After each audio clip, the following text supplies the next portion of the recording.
Big boss season 8 హౌస్‌లో 14 మంది కంటెస్టెంట్స్‌లో 13 మందిగా మారిపోయారు. ఇప్పుడు బేబక్క ఎళ్ళిపోయాక. అయితే హౌస్‌లో ఇప్పటికే లవ్ యాంగిల్ సోనియా, నిఖిల్ నడుపుదాం అని చూస్తే సోనియా విపరీతమైన నెగెటివ్ ఇంపాక్ట్‌ని దక్కించేసుకుంటుంది. ఇంక సోనియా ఇదే తీరులో ఉంటే హౌస్‌లో నుండి ఎళ్ళిపోవడం ఖాయం. ఇంక నిఖిల్‌తో మరో మంచి లవ్ ట్రాక్‌ని నడిపేందుకు అయితే బిగ్ బాస్ యాజమాన్యం అయితే పెద్ద ట్విస్ట్ అయితే ఇస్తూ వచ్చేసాడు ఇక్కడ. ఇప్పటికే కావ్యకి విపరీతమైన క్రేజ్ అయితే ఉంది బయట.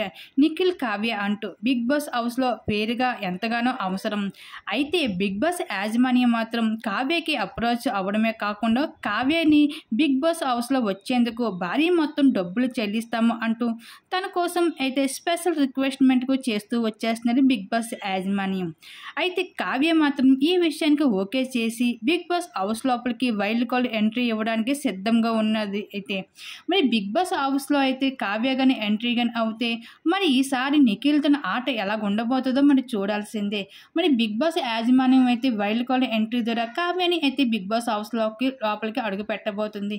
మరి దీని మీద మీరేమనుకుంటున్నారు? మీ అభిప్రాయాన్ని తప్పకుండా కామెంట్ సెక్షన్‌లో షేర్ చేసుకోండి.